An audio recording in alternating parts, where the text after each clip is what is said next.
प्रभु यीशु मसीह के नाम में एक बार फिर से आप सबों को जय मसीह की। परमेश्वर का हम धन्यवाद करते हैं कि परमेश्वर ने हमें अब तक संभाल कर रखा है और जीवित रखा है, और ये हमें मौका दिया कि हम फिर से परमेश्वर की आराधना महिमा स्तुति करें और विशेष करके हम प्रभु के वचन पर मनन कर सकें। और आज का दिन जो है वो 7 जून 2020 और आज का जो थीम है, संडे का जो थीम है हमारा लेक्चर के अनुसार, गॉड द होली ट्रिनिटी, परमेश्वर त्रिएक परमेश्वर। और आज की जो रीडिंग्स हैं वो निर्गमन उसका 6 अध्याय 2 से 8 आयत तक, रोमियो उसका 8 11 से 17 आयत तक, और मरकुस प्रसिद्ध सुसमाचार उसका 1 अध्याय और 7 से 13 आयत तक।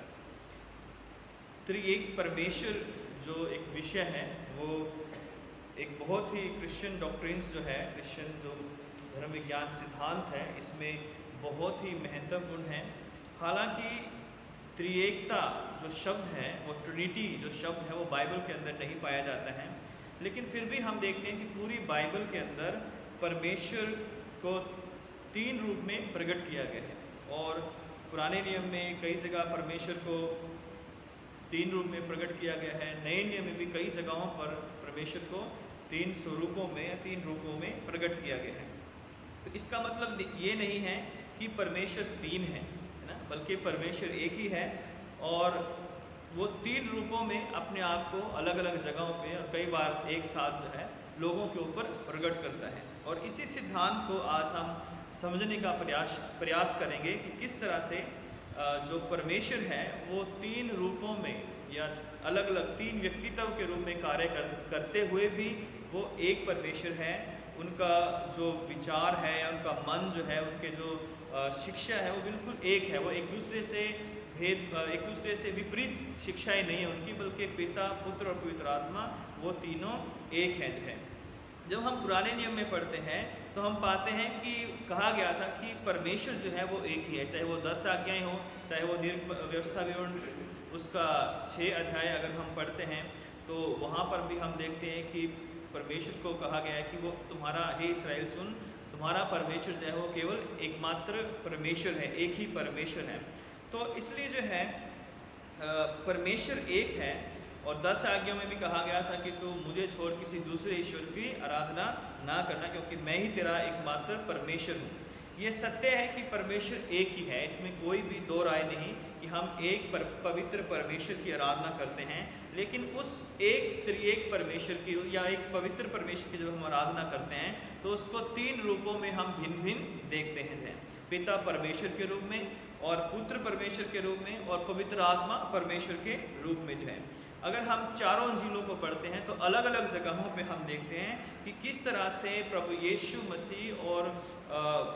मसीह को और पिता को और पवित्र आत्मा को प्रकट किया गया है। अगर हम यूहन्ना 14 पढ़ें तो वहाँ पर फिलिप्पुस ने यीशु मसीह से पूछा कि हे प्रभु, हमें पिता को दिखा दे। तब यीशु मसीह ने फिलिप्पुस से कहा था यूहन्ना 14 में उसके 8-9 आयत में कि हे फिलिप्पुस, मैं इतने दिन से तुम्हारे साथ हूँ और क्या तुम मुझे नहीं जानता? जिसने मुझे देखा है उसने पिता को देखा है। तो यहाँ पर प्रभु यीशु मसीह कह रहे हैं कि मैं और पिता एक ही हैं। और यूहन्ना की इंजील में ही बार बार यीशु मसीह ये भी कहते हैं कि मैं पिता की ओर से आया हूँ, पिता ने मुझे भेजा है, मुझे पिता के कार्य को दिन ही दिन में करना है। यूहन्ना 9 अध्याय के 4 आयत में लिखा है।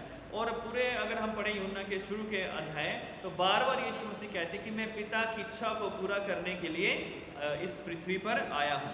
और फिर यूहन्ना 14 से अगर आप आगे पढ़ते हैं 14, 15, 16वें अध्याय में तो यीशु मसीह कहते हैं कि मैं पिता के पास जाऊँगा और पवित्र आत्मा को जो है भेजूँगा। पिता की ओर से जो आएगा वो सत्य का आत्मा, पवित्र आत्मा आएगा। तो यहाँ पर हम देखते हैं कि यीशु मसीह पिता की बात करते हैं, अपनी बात करते हैं और पवित्र आत्मा की बात करते हैं, और ये तीनों मिलकर एक परमेश्वर की एक परमेश्वर जो तीनों को मिलाकर एक परमेश्वर बनता है, और वही परमेश्वर की हम आराधना करते हैं, है ना। और ये अलग नहीं है, बल्कि इनके कार्य अलग अलग हैं एक दूसरे से।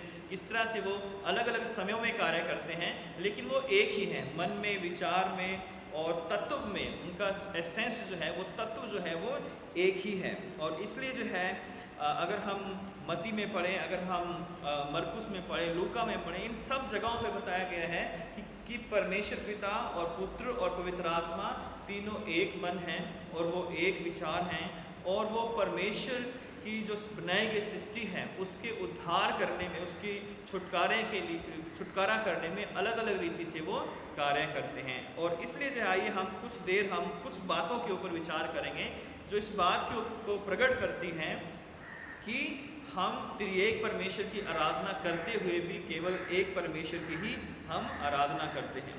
तो त्रिएकता को समझना थोड़ा सा कठिन होता है कुछ लोगों के लिए कि कैसे पिता कौन है, पुत्र कौन है, पवित्र आत्मा कौन है। लेकिन हम लोग जो लगातार बाइबल को पढ़ते हैं, प्रभु के वचन को सुनते हैं, हमें इसमें कोई शक नहीं होना चाहिए या कोई मुश्किल नहीं होनी चाहिए इस बात को समझने के लिए कि कैसे पिता, पुत्र और पवित्र आत्मा कार्य करते हैं। और त्रिएकता को समझने के लिए हमें विश्वास होना बहुत ही जरूरी है, क्योंकि बिना विश्वास के हम त्रिएकता को नहीं समझ सकते हैं। और बिना परमेश्वर के प्रकाशन के जो है उसकी दया के भी हम त्रिएकता को समझ नहीं सकते हैं। और इसलिए जो है हमें विश्वास करना चाहिए कि हम त्रिएक परमेश्वर की आराधना करते हैं, और वो तीनों का मकसद ये है कि मनुष्य जाति का उद्धार हो, परमेश्वर के लोगों का छुटकारा हो और उनका मेल मिलाप फिर से परमेश्वर के साथ हो सके जाए।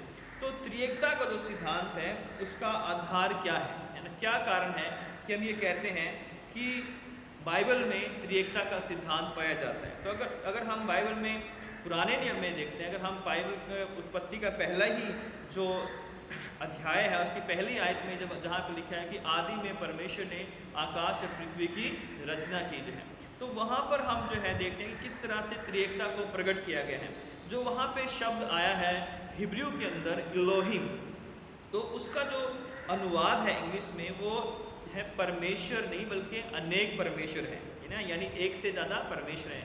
इंग्लिश में जो उसका अनुवाद है ये गॉड नहीं है बल्कि गॉड्स, इलोहिम मतलब गॉड्स। तो यहाँ पर जो है पहले ही उत्पत्ति के अध्याय के पहले ही आयत में यहाँ पर बताया गया कि परमेश्वर जो है वो त्रिएक परमेश्वर है। और वहाँ पे फिर हम देखते हैं कि परमेश्वर ने उत्पत्ति 1:26 में कहा कि आओ हम मनुष्य को अपनी समानता और स्वरूप पर बनाए जाए। तो यहाँ पर भी परमेश्वर ये नहीं कहता कि मैं बनाऊंगा, लेकिन कहता है कि आओ हम मनुष्य को।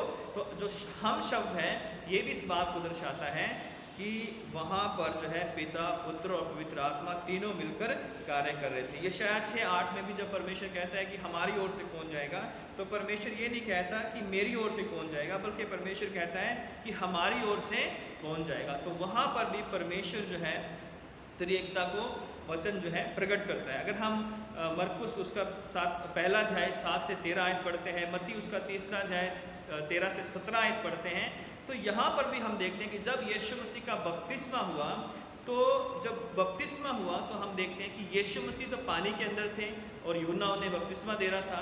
स्वर्ग से ये आवाज़ आई कि देखिए मेरा प्रिय पुत्र है जिससे मैं अति प्रसन्न हूँ। और पवित्र आत्मा जो था वो कबूतर की नाई यीशु मसीह के ऊपर आकर ठहर गया। तो यहाँ पर भी हम देखते हैं कि जो ट्रिनिटी का जो सिद्धांत है कि किस तरह से पिता, पुत्र और पवित्र आत्मा तीनों एक जगह मौजूद है, जैसे वो सृष्टि में मौजूद थे और उसी तरह जो है वो यहाँ पर भी मौजूद हैं। और फिर आगे हम देखते हैं कि जब यीशु मसीह कहते हैं कि मत्ती 28:19 में कि तुम जाओ और मेरे नाम से जो है लोगों को वचन सुनाओ, शिक्षा दो और उन्हें सब जातियों के लोगों को चेला बनाओ, उन्हें पिता, पुत्र और पवित्र आत्मा के नाम से बपतिस्मा दो। तो यीशु मसीह ने खुद इस बात को प्रकट किया है कि जो परमेश्वर है वो पिता, पुत्र और पवित्र आत्मा के रूप में, और इसीलिए इसी नाम से लोगों को जो है उन्हें चेलों को ये आज्ञा दी गई थी कि तुम जो है बपतिस्मा दो। अगर हम दूसरा ग्रंथियों उसका 13वां अध्याय 14 आयत में पढ़ते हैं तो वहाँ पे लिखा हुआ है कि प्रभु यीशु का अनुग्रह और परमेश्वर का प्रेम और पवित्र आत्मा की सहभागिता तुम सबके साथ होती रही। तो तीनों यहाँ पर जो है मौजूद है। यहाँ पर प्रभु यीशु मसीह का अनुग्रह, परमेश्वर पिता का प्रेम और पवित्र आत्मा की सहभागिता तुम्हारे ऊपर हमेशा, तुम्हारे साथ हमेशा बनी रही। तो यहाँ पर भी हम जो है त्रिएकता के सिद्धांत को या इसके जो आधार है, ट्रिनिटी का जो आधार है उसको हम देखते हैं। फिर कुछ उदाहरण हम दुनियावी रीति से कुछ उदाहरणों को देख सकते हैं जो इस बात को प्रकट करते हैं कि पिता, पुत्र, पवित्र आत्मा तीनों ही एक हैं। इस तरह छोटा सा उदाहरण अगर हम ले लें पानी का, तो पानी के हम 3 रूपों को देखते हैं, लेकिन हम तीनों चीज़ों को अगर हम मिलाते हैं तो वो सिर्फ पानी ही है। अगर हम पहाड़ों पर जाएं, वहाँ पे हम बर्फ़ को देखें, या हम ऐसी जगह पे बर्फ़ को देखते हैं, अपने घरों में भी हम फ्रिज में हम देखते हैं कि किस तरह से बर्फ़ जम जाती है, तो वो भी पानी है ना। और दूसरा जो पानी का रूप है वो तरल पदार्थ है, जो हम पीते हैं या जो हम नदियों में देखते हैं, जो समुद्र में हम देखते हैं, तो वो तरल पदार्थ है। तीसरा जो है भाप के रूप में भी हम पानी को देखते हैं। तो हम ये नहीं कह सकते कि बर्फ, भाप और जो है तरल जो पानी है वो अलग अलग हैं। पानी एक ही है लेकिन उसके स्वरूप अलग अलग हैं। उसी तरह हम जो रोशनी है, सूर्य की रोशनी है या जो भी रोशनी होती है, उसके अंदर भी तीन जो उसकी जो चीज़ें हैं वो मिलकर बनी होती हैं। 3 तरह की किरणें होती है उसके अंदर, पहली लाल, पीली और नीली जो है ना। और इसी तरह हम एक छोटा सा उदाहरण ले सकते हैं एक एग का। एक एग जो होता है हम उससे एग बोलते हैं, लेकिन उसके भी 3 स्वरूप होते हैं। अंडे में भी 3 भाग अलग अलग होते हैं। एक उसका अंदर जो सबसे अंदर भाग होता है वो पीला भाग, उसके बाद जो ऊपर होता है वो सफ़ेद भाग, और जो सबसे बाहर होता है वो छिलका है ना, वो छिलका जो है। तो तीनों को मिलाकर वो एक ही जो है एक ही चीज़ बनती है, उसे हम कहते हैं एग या अंडा जो है। तो इसी तरह मनुष्य भी है ना। मनुष्य का जो शरीर है हमारी जो शरीर की संरचना हुई है वो देह, प्राण, आत्मा से जब हम कहते हैं, तो हमारी देह है, हमारे अंदर प्राण है लहू के रूप में, और हमारी आत्मा है। तो देह, प्राण, आत्मा से मनुष्य का संरचना हुई है, वो मिट्टी से बनाया गया है। तो इस प्रकार से हम देखते हैं कि मनुष्य भी त्रिएक होकर भी मनुष्य एक ही होता है। इसी प्रकार से जो उदाहरण है कि प्रभु यीशु मसीह, पवित्र आत्मा और पिता परमेश्वर भी तीनों ही एक हैं। हालांकि उनका जो कार्य है कई बाइबल में अलग अलग जगहों पर दिखाया गया है। जैसे सृष्टि में अगर हम देखते हैं कि परमेश्वर किस तरह से आगे परमेश्वर जो है बोलता है और वचन निकलता है, और पवित्र आत्मा जो है कार्य करता है। तो फिर अगर आगे हम देखते हैं कि त्रिएक जो परमेश्वर है एक इकाई के रूप में कैसे कार्य करते हैं ना, किस तरह से उन्होंने सृष्टि के अंदर कार्य किया है। तो सृष्टि की रचना में जैसे मैंने पहले ही बताया, तो हम देखते हैं कि उत्पत्ति में अगर हम देखते हैं ध्यान से, पहले चैप्टर और दूसरे चैप्टर को पढ़ते हैं, तो वहाँ पर हम देखते हैं कि किस तरह से परमेश्वर वचनों को बोलते हैं, और जो वचन है वो यीशु मसीह है। अगर यूहन्ना 1:1 पढ़ें तो आदि में वचन था, वचन परमेश्वर के साथ था और वचन ही परमेश्वर था। और उत्पत्ति पहले अध्याय की पहली आयत में लिखा है कि जो पवित्र आत्मा है वो जल के ऊपर मंडलाता था। तो यहाँ पर पिता परमेश्वर है, वहाँ पर जो वचन है वो यीशु मसीह है, और जो मंडलाने वाला है ऊपर, जल के ऊपर मंडलाने वाला है वो पवित्र आत्मा है। तो सृष्टि का जो निर्माण हुआ है वो त्रिएक परमेश्वर के द्वारा, उनके कार्य के द्वारा हुआ है। वो क्रियाशील हुए तभी से सृष्टि का निर्माण हुआ है। फिर हम देखते हैं कि देह धारण में भी हम त्रिएकता का उदाहरण देखते हैं कि जिस तरह परमेश्वर ने अपना इकलौता पुत्र भेजा दुनिया के अंदर है ना, और परमेश्वर पुत्र जो थे वो संसार के अंदर उत्पन्न हुए। और वो कैसे उत्पन्न हुए? वो पवित्र आत्मा मरियम के ऊपर जो है वो उतरा, जो है पवित्र आत्मा के द्वारा जो है मरियम ने कुंवारेपन में जो है गर्भ को धारण किया, और इस तरह जो है पिता ने प्रभु यीशु मसीह को भेजा। यीशु मसीह बालक के रूप में जो है जन्मे, और पवित्र आत्मा की सामर्थ्य से वो वहाँ पर जन्मे जो है। छुटकारे के सिद्धांत में हम देखते हैं कि परमेश्वर पिता ने, अगर हम इब्रानियों 9:14 पढ़ें, तो परमेश्वर पिता ने यीशु मसीह को की बलि को या उसके बलिदान को स्वीकार किया।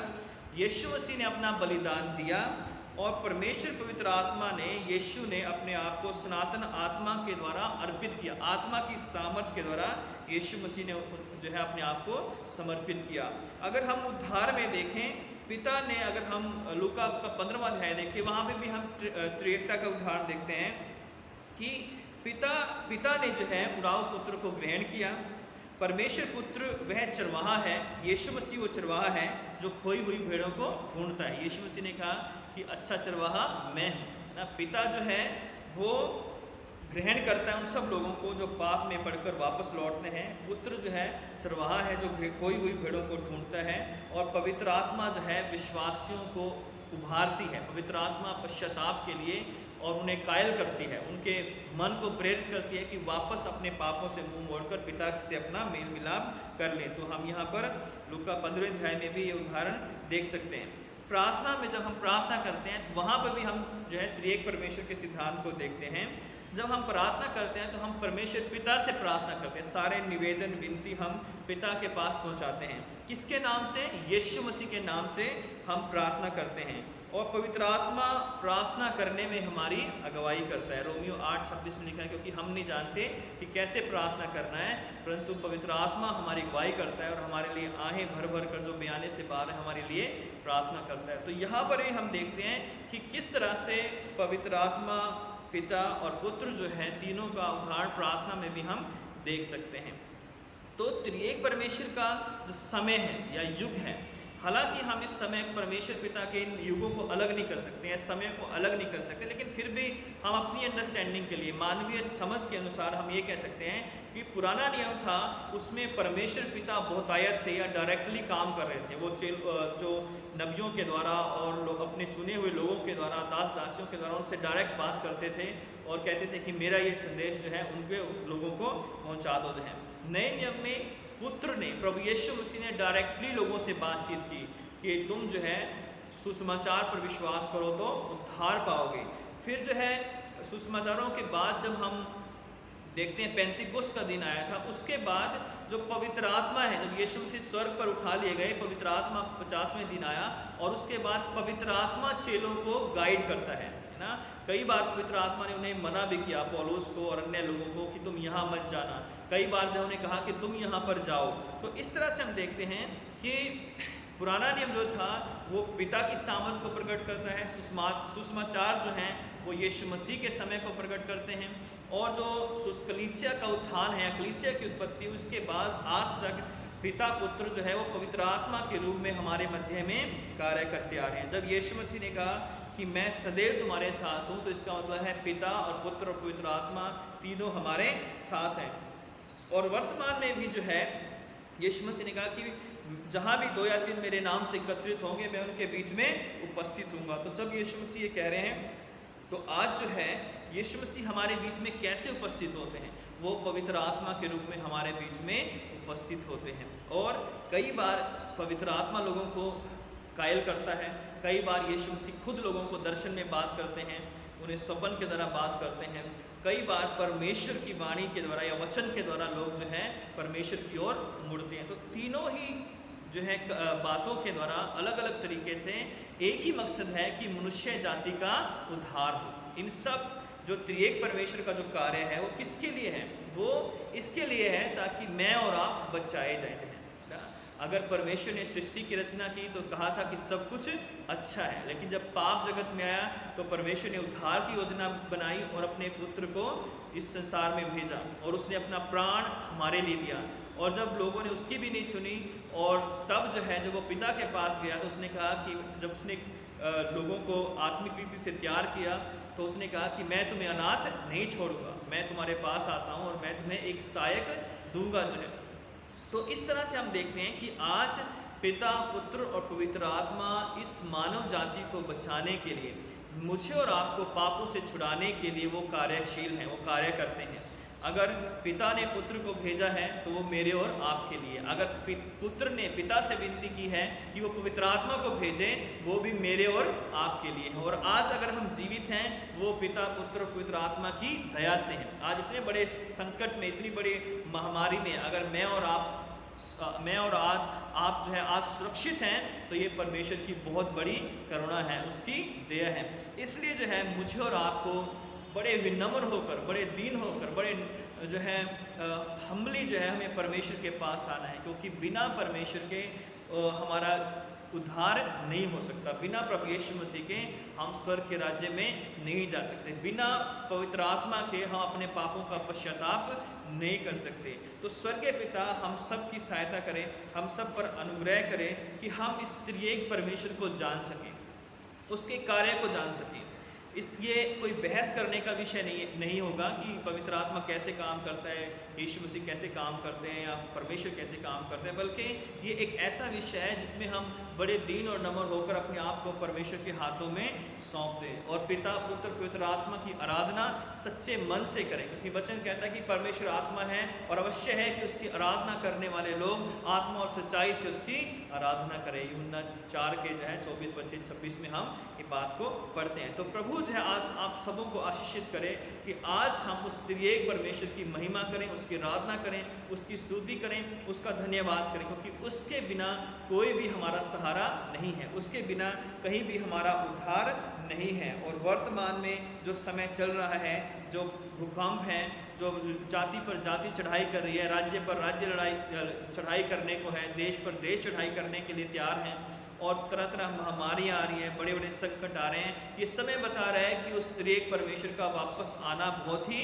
नज़दीक है। उसका पुत्र प्रभु यीशु मसीह न्याय करने के लिए बहुत ही जल्द आने वाला है। इसलिए मेरे भाई और बहनों, हमें ये समय इसलिए यूज़ करना है, सदुपयोग करना है समय का कि हम परमेश्वर की बाट जो है और प्रभु से प्रार्थना करें कि हे परमेश्वर हमारा उद्धार कर, हमें पाप से, हमें झूठ से, हमें बुराई से, हमें तमाम उन सब बुरे कामों से बचाकर पवित्र कर, क्योंकि कोई भी अपवित्र वस्तु परमेश्वर के साथ स्वर्ग में नहीं जा सकती। और हमें आज पवित्र होने की अब ज़रूरत है, अपने आप को शुद्ध करने की ज़रूरत है और यीशु मसीह का लहू पर्याप्त है, पवित्र आत्मा हमारे लिए दिया गया है, प्रभु का वचन, परमेश्वर का वचन हमें दिया गया है ताकि इससे हम अपने आप को शुद्ध और पवित्र कर लें। तो स्वर्गीय परमेश्वर जो त्रिएक परमेश्वर है, उसकी आराधना हो, उसकी महिमा हो, उसकी स्तुति हो, उसका धन्यवाद हो, उसकी तारीफ हो, और वो त्रिएक परमेश्वर आप सबों को आशीष दें, आप सबों को सुरक्षित रखें। यदि कोई बीमार है तो आप यीशु मसीह के नाम से चंगाई पाएँ, यदि कोई दुखी है,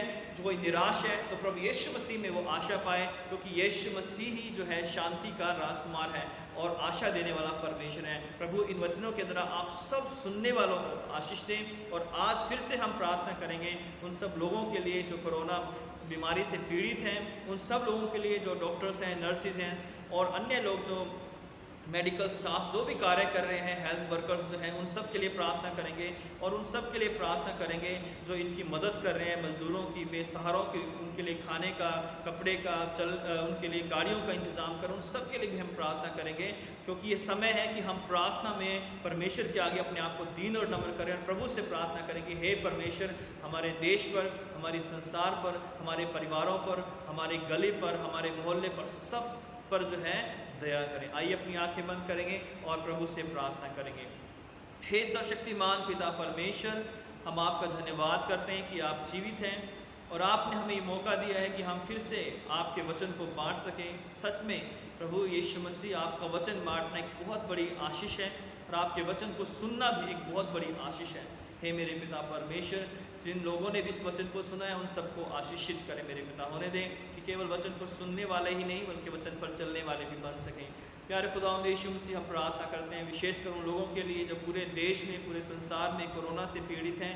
हे पवित्र आत्मा, अपनी सामर्थ को भेज दें और उन्हें टच करें और उन्हें जल्द से जल्द चंगाई दें मेरे पिता परमेश्वर। प्यारे खुदावंद, हम प्रार्थना करते हैं जो भी लोग, जो डॉक्टर्स हैं, स्टाफ नर्सिस हैं या जो भी लैब में हैं और अन्य सब हेल्थ वर्कर्स हैं जो डिफरेंटली जो कार्य करें मेरे पिता परमेश्वर, उन सब पर दया करें, उनकी सुरक्षा करें ताकि वो सुरक्षित रहें और बहुत सारे लोगों को चंगाई प्रदान कर सकें आपके नाम में मेरे पिता परमेश्वर, उनके इलाज कर सकें ताकि लोग चंगे हो जाएं मेरे पिता परमेश्वर। प्यारे खुदा, हमारे देश पर दया कर, हमारे शहर पर दया कर और इस कोरोना को आप ख़त्म करें मेरे पिता। आपसे हम गिड़गिड़ा कर प्रार्थना करते हैं कि आप हमारे सब गुनाहों को माफ़ करें मेरे पिता परमेश्वर, हमारे सब पापों को माफ़ करें और हमें पिता परमेश्वर क्षमा करें और इस बीमारी को हम सबसे दूर करें मेरे पिता। धन्यवाद करते हैं आपने हमारी प्रार्थना को सुना है। और जो लोग अन्य बीमारियों से बीमार हैं, बुखार है, खांसी है, सर्दी है, हे मेरे पिता सबको छू और चंगाई दे। यदि और भी कोई अन्य बीमारी है मेरे पिता, सबको छू कर चंगा कर ताकि आपके नाम में आपके लोग चंगे हो जाएं और आपके नाम की महिमा कर सके। धन्यवाद करते हैं आपने हमारी प्रार्थना को सुना है। यीशु मसीह के नाम से इस प्रार्थना को मांगते हैं, आमीन।